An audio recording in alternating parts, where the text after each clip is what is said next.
Alingen rai Tungin shat kmen Kam sim jonga Ka kmen hun shisha Habanga don Rengkat bat pi Ki kmat jong pi Ki pernai pa Ale wan syajan jonga Snok tilang Bat nga bayi Gane kapor Kalong bakor dor Ai baka jing I jong kan pernai Tungin syat Tungin kmen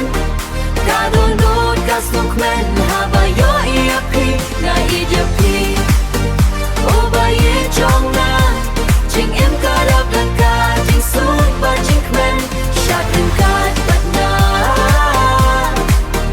Na bat pi ngin ya kmen syirta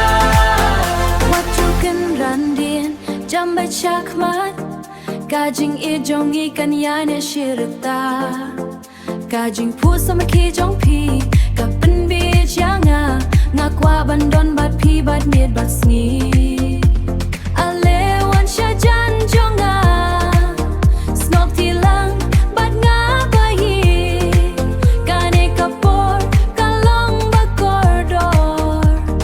Ai ba kajing I jong kan pernai Tungin syat Tungin kmen